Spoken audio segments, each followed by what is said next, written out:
entonces a continuar. Les decía que el tema de hoy se llama Jesús como hombre. ¿Como hombre? Como hombre. Y quiero empezar haciéndoles algunas preguntas básicas que ya todo el mundo conocemos, pero es necesario para poder entrar en contexto. ¿Sí? Así como les hicieron hace rato a los niños, hoy vamos a empezar a hacer a los grandes para hacerlo ameno, no hacerlo lento. Lo que me agrada de este tema es que lo podemos profundizar tanto como sea posible, o en este caso por el tiempo que ya nos está comiendo, lo podemos hacer tan pequeño, pero algo tan impresionante. Le voy a pedir a Dulce que ya no haga ruido, ya tuvo su tiempo. Bien, entonces, la primera pregunta que les quiero hacer: nosotros sabemos que Jesucristo cargó sobre él con todo el pecado, ¿cierto? La pregunta es directamente: ¿ustedes piensan que por el hecho de haber cargado Jesús en sí con el pecado del mundo, se apartó de Dios? No. ¿Ok? Si yo les dijera que sí. Y no es porque Jesús haya querido, no es porque Dios lo haya querido, pero recordemos que Dios no es hombre para mentir. Y Dios no puede quebrantar lo que Él ya estableció. ¿Sí? Porque si no, no sería Dios. Entonces, si estamos hablando que entre Dios y el pecado no puede haber una relación, ¿qué es lo que pasó cuando Jesús estaba ya cubierto de todo nuestro pecado? Tuvo que ser apartado de Dios. ¿Alguien recuerda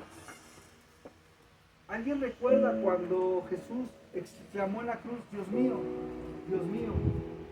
¿por qué?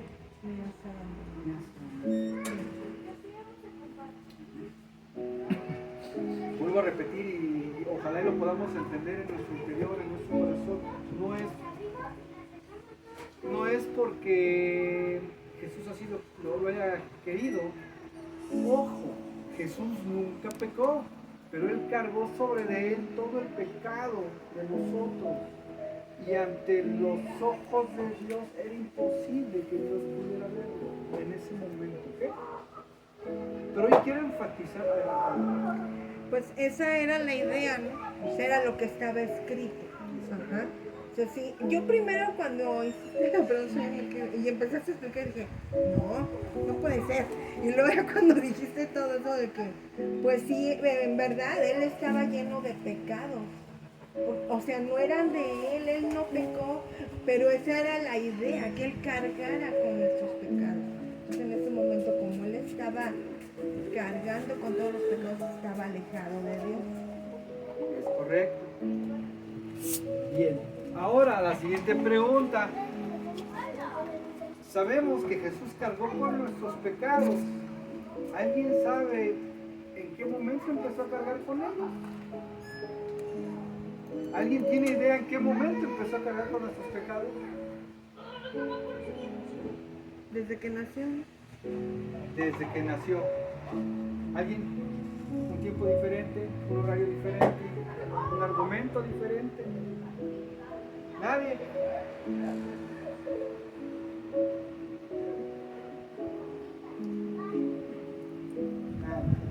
Bien.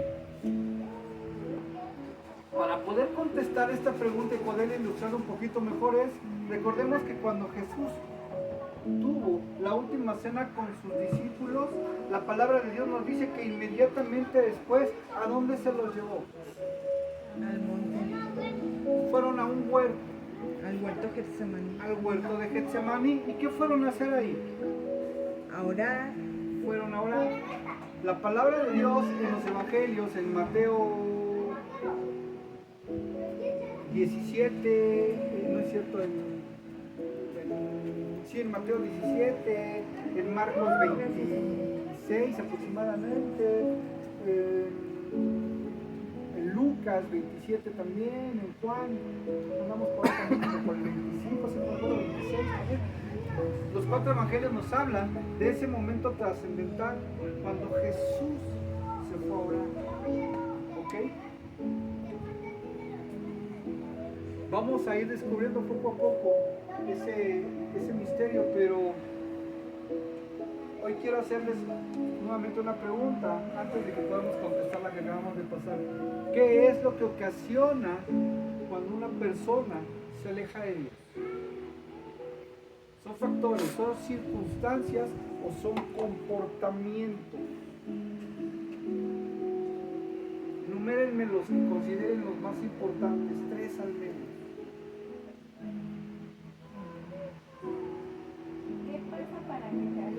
¿Qué pasa cuando una persona se aleja de Dios? Tú estás con Dios. ¿Qué pasa cuando te alejas de Dios? ¿Qué pasa en tu vida? ¿Qué pasa en tu cuerpo? Enumérenme 3. Muerte. Muerte. Física, espiritual. Espiritual. 1. ¿Qué otra cosa? Falta de discernimiento. Falta de discernimiento. ¿En qué? En lo espiritual. Te cuesta trabajo entender la voluntad y la palabra de Dios. Eso, ténganlo ahorita ahí, en cuenta. Guárdenselo ahí. Uno más. Ataques. Ataques espirituales. Iba a decir otro de pastor. Ese, ataques espirituales. Ataques espirituales. Sí. Y por último, pues obviamente vienen las caídas, los tropiezos. Es decir, Pecado. la acción. Viene la acción. Simple y sencillamente caemos en pecado. Ahora, quiero llevármelos al principio de la Biblia, al Génesis. Dice la Escritura que cuando Adán y Eva comieron del fruto y cuando escucharon que el Señor paseaba por los jardines del huerto, ¿qué fue lo primero que hicieron ellos? ¿Cuál fue la primera reacción que tuvieron ellos? Se escondieron. Porque tuvieron Miedo. miedo. Y eso es de lo que quiero hablar hoy, acerca de cuando nos encontramos lejos de la presencia de Dios. Lo primero que sí o sí nos va a ocasionar es miedo. Aunque no lo querramos aceptar, aunque nuestro orgullo, nuestra vanidad nos cueste decirlo y aceptarlo, una de las primeras cosas que vamos a experimentar va a ser miedo. ¿Quieren saber cuando el Espíritu Santo no se encuentra cerca de nosotros? Cuando tienen miedo. Ay, hermano, yo toda la semana he estado bien feliz y bien contenta o bien contento, he ido para allá, para acá. Pero ¿qué pasa cuando a las 2 de la mañana voy al baño y de repente escucho ruido en la casa y... ¿Verdad que el Espíritu Santo entonces no está en mí? Ay, no, bueno, es que yo toda la vida he sido así. No. ¿Por qué? Porque nuestra fe, nuestra confianza no está depositada en quién. Se conecta de las cercitas. Ese es un pequeño parámetro, no muy exacto, pero es un pequeño parámetro que nosotros podemos experimentar para poder decir si estamos o no en el camino correcto. En el momento que yo sienta miedo voy a decir, Señor, ¿por qué? ¿Qué pasó?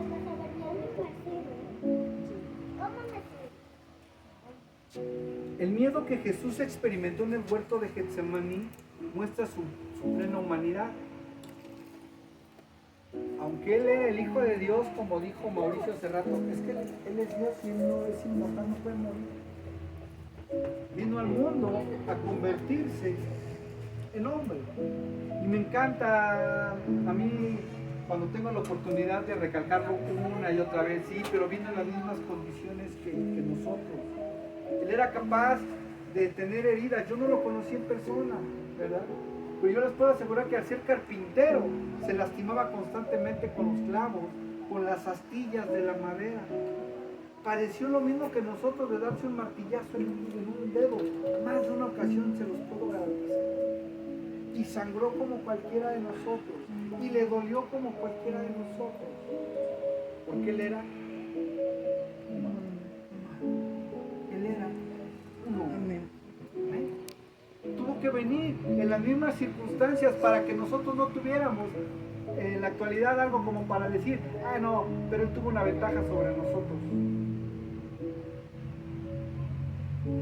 Tuvo que venir en las mismas condiciones que nosotros para ponernos el ejemplo de que sí se puede, ¿sí? De que sí es posible. Imagínense cuando fue al monte, al huerto de Getsemaní, enfrentaba un momento difícil. ¿Qué tan difícil era? Que él experimentó yo no recordaba hasta que lo investigué, enfrentó una condición porque era tan fuerte la angustia, el estrés que empezó a pasar Jesucristo en ese momento. Buenas tardes. Que empezó a sudar gotas de sangre.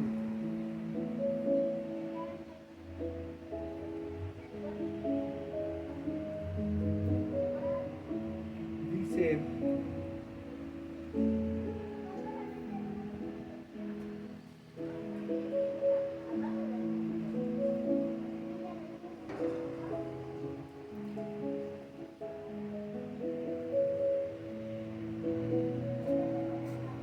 ahorita se me perdió el nombre de la condición de la enfermedad, pero ahorita se los encuentro. Entonces, empezó a experimentar en ese momento un temor tan fuerte y un estrés tan fuerte que empezó a sudar sangre, a transpirar sangre. Y se fue a orar. Mis hermanos, entendamos una cosa tanto física como espiritualmente, algo que Jesús en este momento empezó a enseñarle a sus discípulos y que nos dejó a nosotros como aprendizaje, como enseñanza. Cuando la situación, cuando la cosa, como decimos nosotros por ahí, se está poniendo muy fea, nosotros no debemos de dejar de acudir a buscar a Dios. ¿Cómo? Hematoidrosis. Es que ya ves que ayer te la dije, como me voy a la vez. Hematoidrosis es la condición que experimentó nuestro Señor Jesús al momento de empezar a cargar con los pecados de la humanidad, señores. Amén. Y entonces estamos empezando a notar que Jesús en ese momento empezó, y se me figura como en las caricaturas, cuando todos se les dejan ir al coyote o alguien encima, y todos pum pum pum empiezan a echarle un montón. ¿Sí se dan cuenta? Y se le empiezan a encimar todos los pecados del mundo. Y en ese momento el Señor perdió la comunicación con Dios. Y flaquea. Y empezó a experimentar un miedo terrible. Así ¿Cómo fue ese miedo?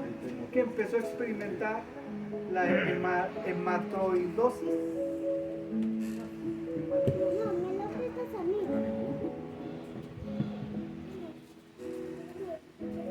Y no es porque él quisiera.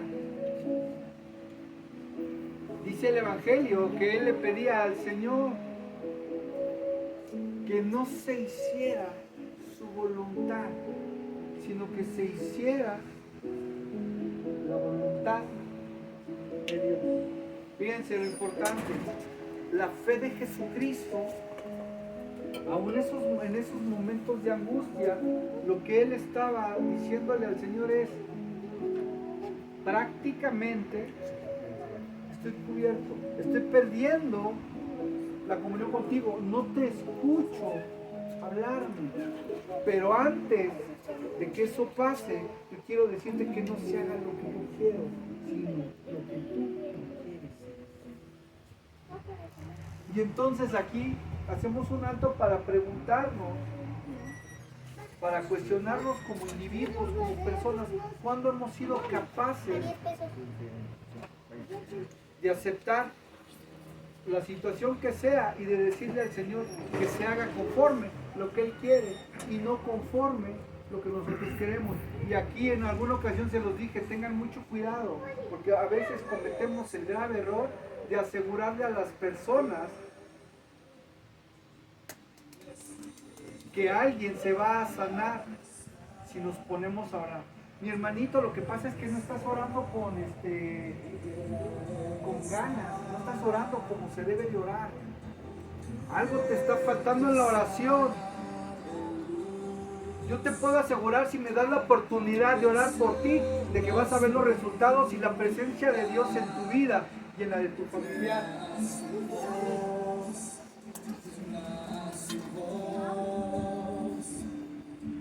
Entonces,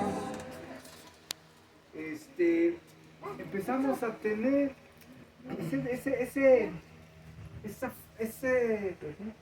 esa sobre fe y empezamos a asegurar cosas que nosotros ni siquiera conocemos. Y ahí es donde yo les digo, tengan mucho cuidado.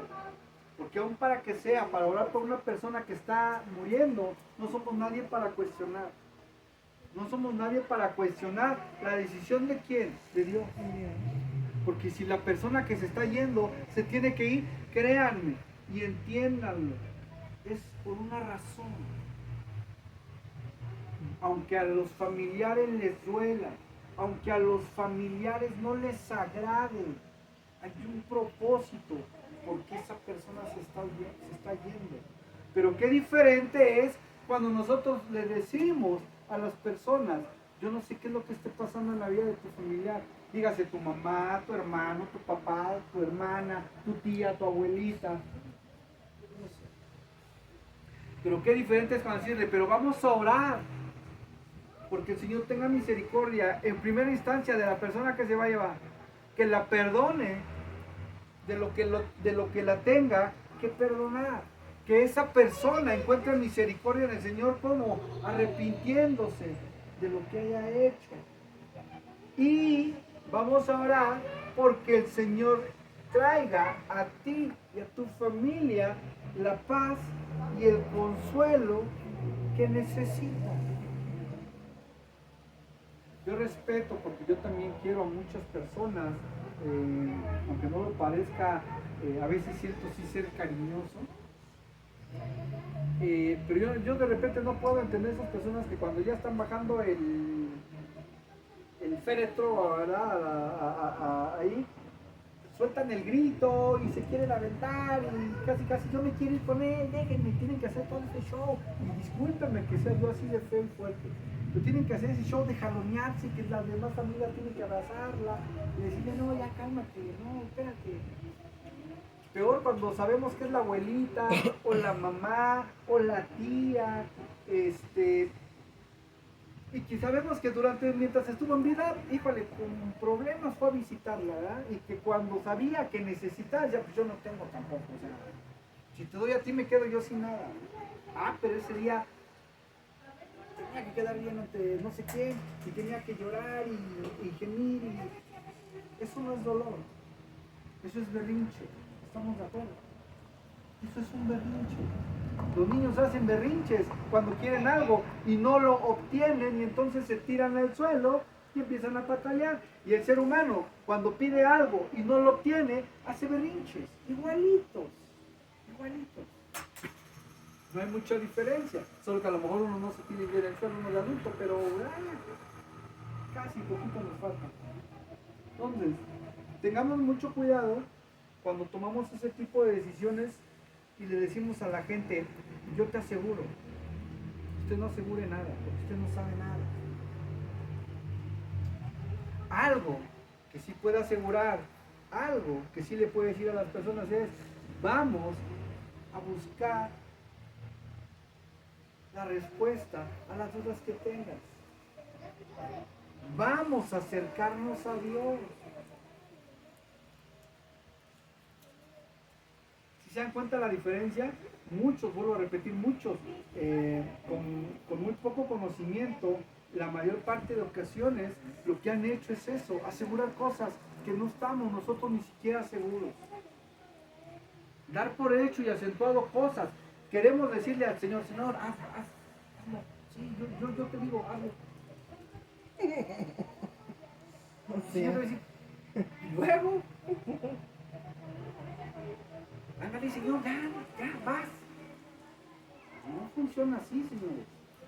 Nosotros no le andamos ni picando las costillas a Dios, nosotros ni le andamos dando instrucciones a Dios, ni le vamos a decir a Dios cómo haga las cosas.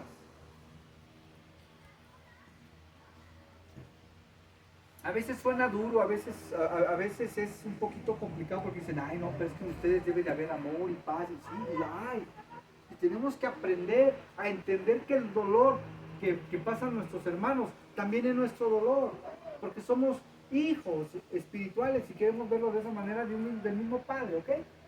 Tenemos que aprender a entender que si esa persona le está doliendo algo, a mí me puede pasar también. Pero más allá de que me pueda o no pasar está sufriendo.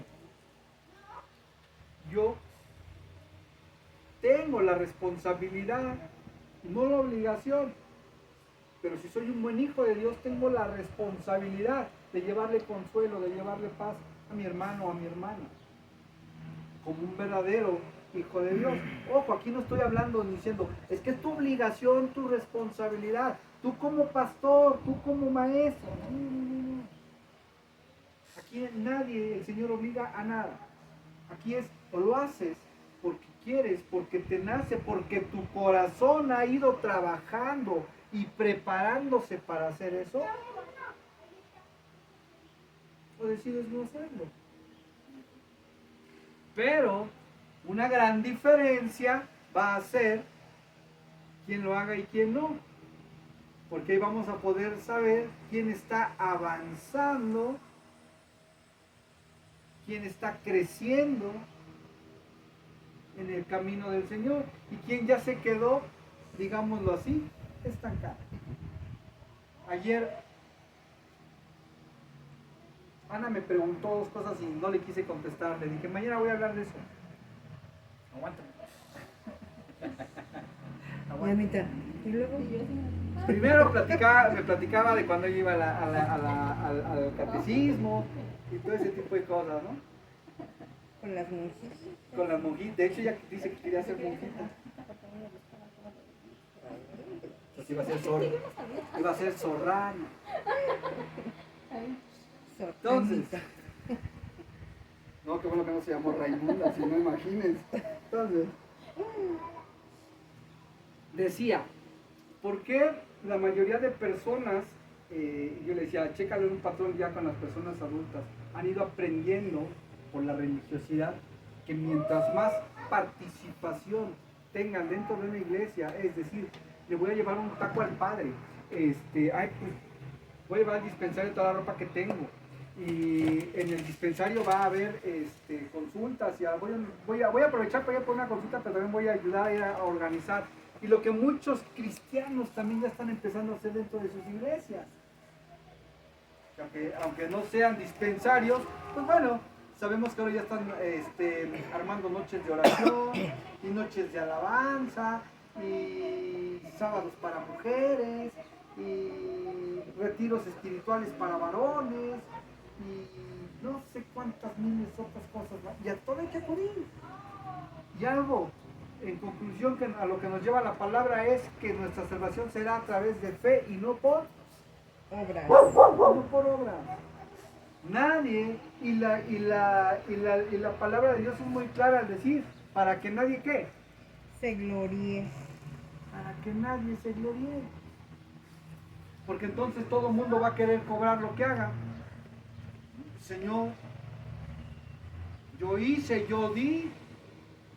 Le decían, aquí también aplica lo de que no haga, que no sepa tu mano izquierda lo que hace la derecha y viceversa.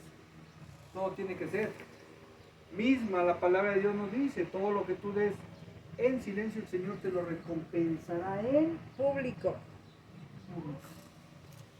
y tampoco lo hagamos porque el Señor nos reconozca y nos dé reconocimientos públicos, ¿verdad? La primera instrucción es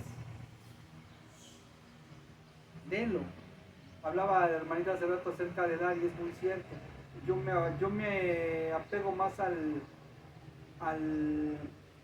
versículo que dice, dar lo que hayas dispuesto en tu corazón. ¿Cierto? Para mí ese es el que tiene más peso.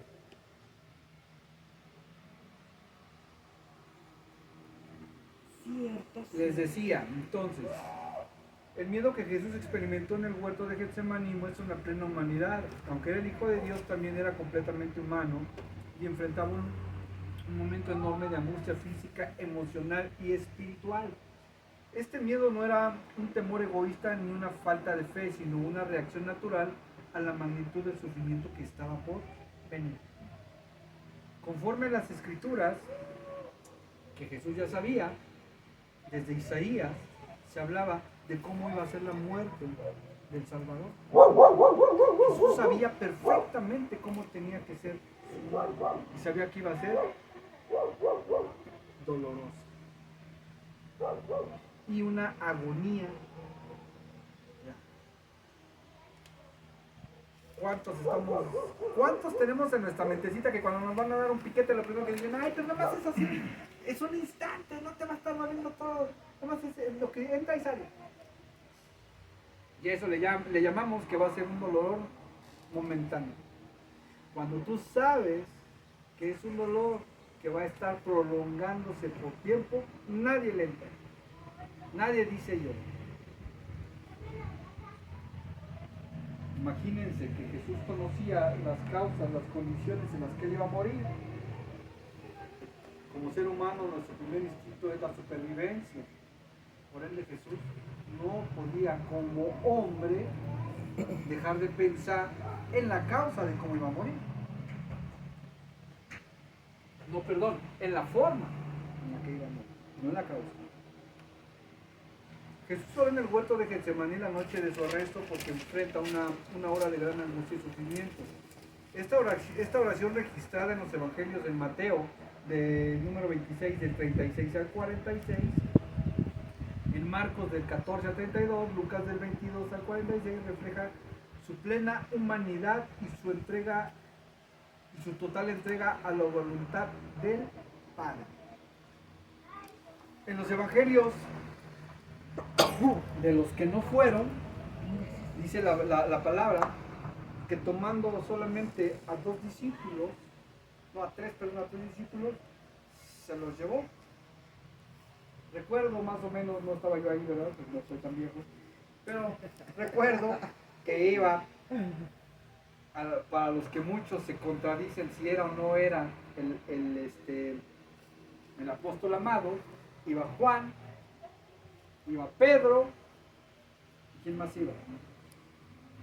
Juan, Pedro. Ay, Dios. No es importante en este momento. Lo que quiero recalcar es que los que no iban, en este caso los escribieron, salvo Juan, los que escribieron los evangelios, solo relatan que Jesús oraba una y otra vez. ¿Quién me puede ayudar a leer Mateo? Mateo 27, 46. No, Mateo 26, 36. En el título de tu Biblia tiene que decir Jesús en el huerto de Getsemaní, ¿cierto? Jesús ora en Getsemaní. Ok, apóyame a leer nada más el versículo donde dice, debe ser más o menos por ahí del 36. Jesús ora con mucha tristeza. Trucos. Ambos trucos.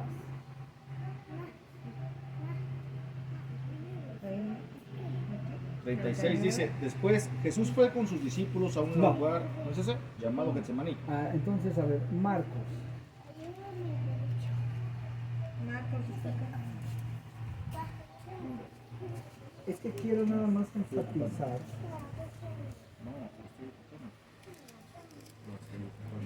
Marcos es Marcos 22. Lo estoy ocupando. Ahorita que se termine el servicio. Marcos 14. 14, 14 qué? Mira, juego y ahorita te lo doy. Lo estoy ocupando, entiende, por favor. Espérame. Juega, ahorita. Sí.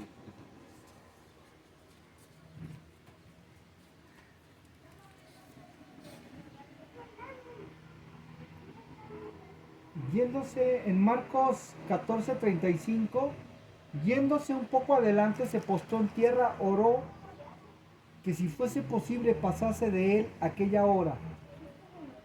Sí, pero es que no encontraba Marcos. no, lo que les quiero mostrar es esto. En aquella hora decía, Abba Padre, las cosas son posibles para ti, aparta de mí esta copa. Y después en el 39 dice, Otra vez fue y oró diciendo las mismas palabras.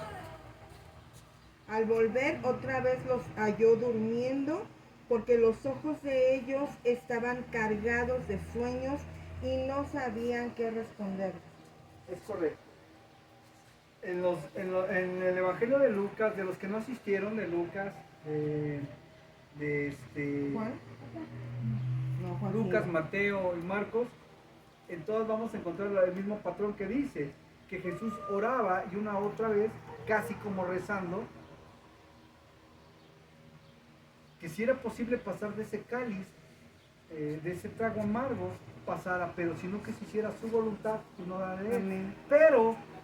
Pero en el libro de Juan sí vamos a encontrar una diferencia, no discrepancia, una diferencia en donde Jesucristo está hablando con el Padre.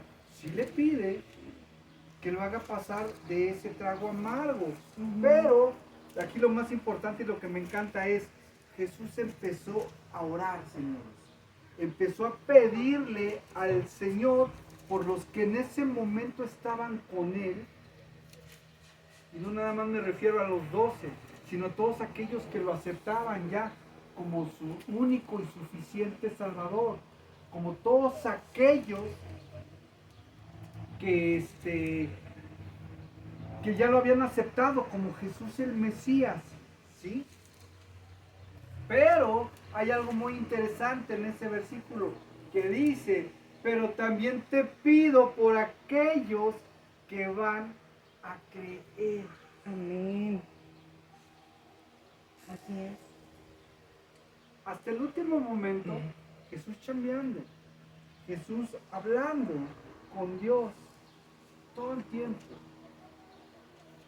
Vuelvo a repetir, imagínense que en ese momento se empezó a tener fallas la comunicación, el wifi se cayó, ya no había, ya no escuchaba al Padre. Y en ese momento, honestamente, ¿cuántos nos hubiéramos echado por eso? ¿Cuántos hubiéramos aprovechado la oportunidad de decir, ay, nos vemos? Y al día de hoy, muchos, en cuanto les dicen, mira, yo respeto lo que tú me dices, yo respeto de lo que tú me hablas, pero la verdad, yo considero que ustedes son un poquito fanáticos, un poquito, ustedes lo ven así, pero la realidad es que es otra. Porque el mundo no es así. Entonces, cuando escuchamos un argumento mundano, muchas veces lo que hacemos es, híjole, ¿será que sí estoy mal? ¿Será que sí de repente como que me estoy apasionando y exagerando? Y lo primero que tenemos que entender, mis hermanos, es que cuando te digan eso, vas por buen camino. Cuando te digan fanático, cuando te digan que ya te deschavetaste, porque estás pensando nada más en eso y no estás viendo las demás cosas, mis hermanos, vamos por buen camino. Amén. Y lo que para muchas personas serían palabras de desaliento, para nosotros tienen que ser palabras de aliento. Tienen que ser las palabras, nuestro motor, lo que nos va a impulsar para seguir, porque vamos por el camino correcto. Porque cuando la demás gente nos tache y nos tilde de locos, de fanáticos es porque vamos enfilados.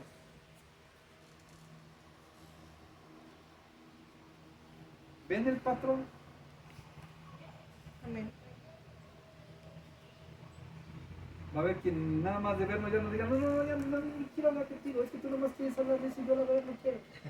Gloria a Dios, estoy en el lugar correcto, estoy en lo correcto, voy bien. ¿Sí? Malo es que alguien diga, no, ya llegaste, es que tú sí traes una plática bien chida y vente. Vamos mal, vamos de reversa, mami, dice la canción. ¿Cierto? Les hablaba del temor. Mi hermanita, tú tienes la de primera de Juan 4:18, ¿verdad? ¿Qué dice la palabra de Dios en primera de Juan 4:18 acerca del temor? Dice, en el amor no hay temor, sino que el perfecto amor echa fuera el temor, porque el temor lleva en sí castigo, de donde el que teme no ha sido perfeccionado en el amor. Amén. El que teme no ha sido perfeccionado en el amor. Para que no me vayan después a decir, a ver, hermano, tú nos dijiste. Yo no dije, lo dice la palabra de Dios. Amén. Yo nada más vengo a decirles a dónde. Todo aquel que está temeroso, todo aquel que está deprimido, está fuera del amor de Dios. Mis hermanos, cuando alguien le lleva llorando mucho tiempo a una persona que ya falleció, que está viviendo en ese constante bucle de llorar y llorar y llorar, y ya pasaron 7 años, y ya pasaron 8 años, y ya pasaron 9 años. Lamento decirlo, pero esa persona no ha podido experimentar el amor de Dios. Amén. Y por esa razón yo no puedo decir que esa persona está viviendo ya del amor de Dios. No está gozando el privilegio de ser hijo de Dios. Y no lo digo yo, lo dice la palabra de Dios. Porque en el Señor hay gozo.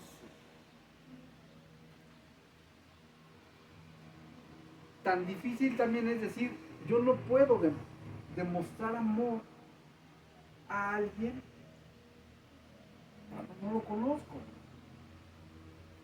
Porque el versículo inicia diciendo acerca del amor de Dios.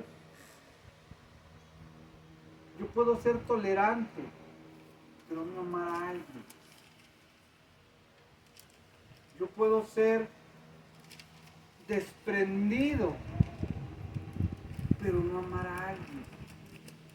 Vaya, yo puedo tenerle celos a alguien, pero no amar a ese alguien. Qué complicado, qué difícil, pero esa es la realidad. Ahora, creo yo que para los que ya tenemos y hemos tenido la fortuna de sí entender realmente el amor, le vamos a dar rápido a la campanita del sí cierto, diría mi amiga Dulce. Ah, sí cierto.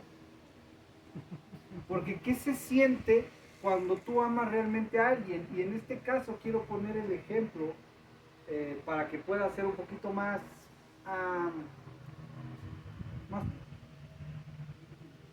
entendible. Cuando nosotros vamos a un lugar de visita o algo así y vemos que hay un montón de niños y todo bien. Llevo a los niños, a mis niños, y a veces me da penita porque, ay, no es que mis niños son, o mi niño es, y de repente como que, ay, a ver si no comete imprudencias este chamaco, ¿no? Pero ¿qué pasa cuando yo empiezo a ver injusticias, cuando empiezo a ver que no le están dando el mismo lugar que a los demás? Cuando empiezo a ver, llega un momento en donde a mí como padre me molesta. Y dependiendo de mi temperamento me puedo poner bien al brinco o simplemente puedo decir, vamos. ¿Qué pasa cuando veo que hay injusticia en la escuela con el niño, cuando le están haciendo cosas y él está alzando la voz y no le están haciendo cosas? Empezamos a sentir a tener esos sentimientos de que aparte que se lo hacen a él, como si me lo estuvieran haciendo a mí.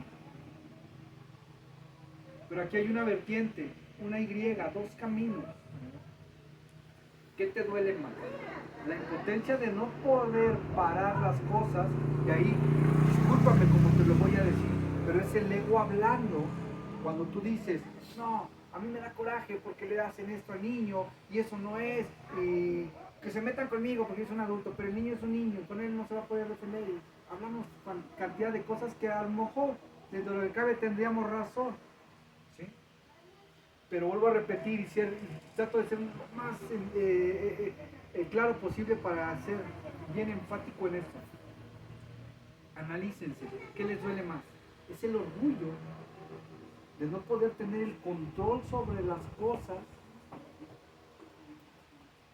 O cuando tú ves que el niño se aguanta como los machos dicen por ahí y no hace panchos y se da la vuelta, me cayó. o tú lo ves que sufre y a ti por dentro el corazón se te rompe, se te hace cachitos como un cristal al que le pegas y se viene un pedacito de ver que tu niño está sufriendo y que tú no puedes, por más que hagas el intento, ayudarlo con eso, pero no sientes ira por lo que está pasando.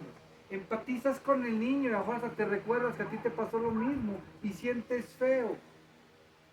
Pero son dos sentimientos muy diferentes.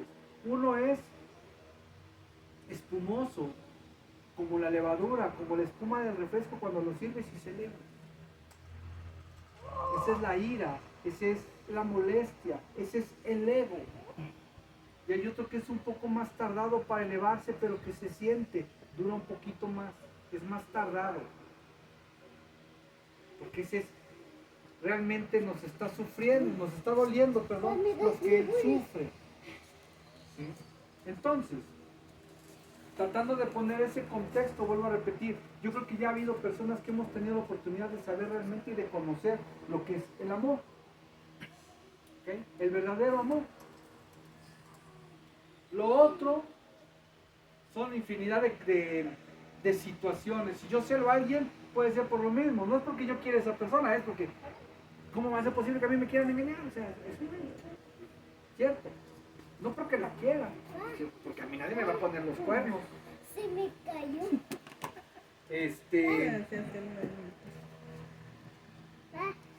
Ese es uno de tantos ejemplos que podríamos poner en relación a la diferencia de amor. A mí me encanta cuando dice que el amor es sufrido y abnegado, porque todo lo puede, porque todo lo ve, porque todo lo soporta. Ese es el verdadero amor que se experimenta. Se me cayó. No ayudes, El amor sano, el amor puro, el amor intenso. El amor que no va a pedir nada a cambio. Vuelvo a una plática que tuvimos anteriormente, un estudio que tuvimos anteriormente, donde en la actualidad mucha gente dice, si no te quieres, si no te va a valorar, si no te va a dar tu lugar, si tú no te sientes a gusto con lo que tú ves, con lo que tú sientes, no es ahí. Ya todo está condicionado a que primero eres tú, después tú y al último tú.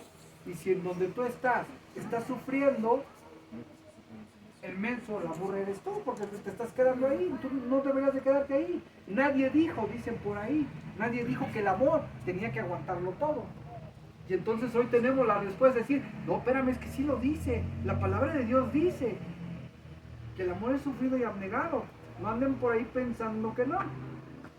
Pero la gente que le gusta la contienda, y miren, que yo me he topado con mucha gente y tratando de no ser gandalla, dicen por ahí, he tratado de decirles que tienen una ignorancia y lo toman a mal y lo toman a pecho y dicen, es que tú dices que somos ignorantes, pero últimamente no la he leído, pero yo también he leído la Biblia. Pues qué bueno que la hayas leído, pero ¿qué has entendido? ¿Qué has aprendido? Porque la Biblia sabemos que se puede leer como un libro de texto, sí, como un libro histórico también, como una novela, infinidad de historias que vienen adentro de la Biblia, pero como una guía, como un manual para aprender a vivir, como las reglas que Dios tiene para nosotros, y lo más importante, entender los misterios que Dios tiene para cada uno de nosotros dentro de ese libro, ahí sí ya es otra historia, ahí sí ya es otro tema. Y peor aún, cuando voy a debatir lo que está escrito ahí, con toda honestidad yo preguntaría, ¿quién está mal? ¿El libro o yo? Ah, bueno, sí, lo dice ahí el libro, pero es que no está específicamente queriendo decir eso, ¿ves? Es casi como un supongamos. O casi como si ya no hubiera de otra igual. Y no es así. No dice al principio en un prólogo, este libro es una parte ficción y una parte verdad, y algunas cosas están tomadas de casos de la vida real. ¿Verdad que no dice así? Pero sí tiene una advertencia al final. ¿Alguien recuerda en el último libro del Apocalipsis lo que dice? Lo que hace mención la palabra de Dios acerca de todo aquel que cambie o altere lo que dice en ese libro. Tan solo una tilde con que sea alterada tiene castigo. No, qué mal. Se dice que las mismas maldiciones y plagas que hay en ese libro caerán sobre ti, en tu vida.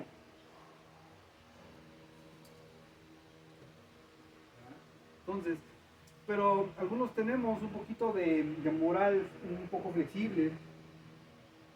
Y decimos, ah, bueno, es que sí, bueno, es que también nadie puede seguir eso al pie de la letra. Alguno. Existe un caso registrado que se siguió al pie de la letra. Y existen varios casos de personas que lo intentaron, no lo consiguieron, pero se esforzaron. Muchos lo han intentado y ha habido, digamos que ha habido resultados aceptables, buenos dentro de lo que cabe para nosotros, ¿verdad? Muchas de esas leyes, yo les podría asegurar que ni siquiera podríamos cumplirlas al 2%, al 3%. Ya decir alguien llegó al 60%, al 72%, mis respetos, de verdad. En serio, mis respetos. Porque nosotros mismos nos vamos a poner el pie. ¿Cierto? Volvemos al punto.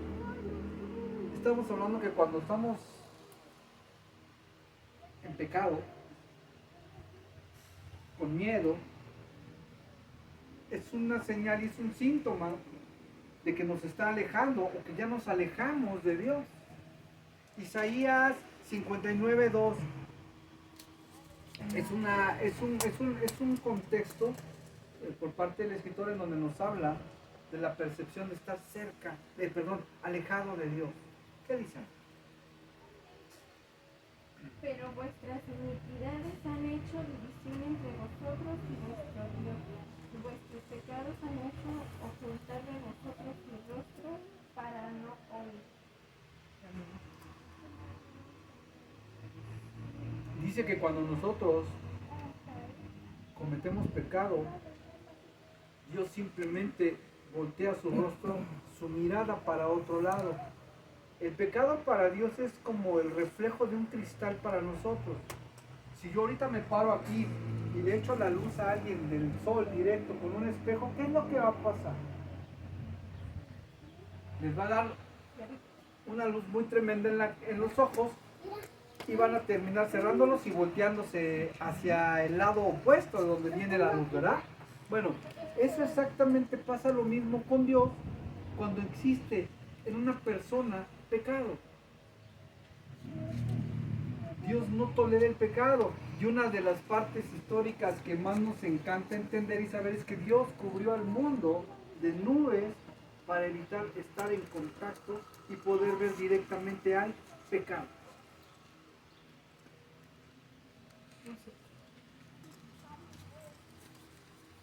Les decía entonces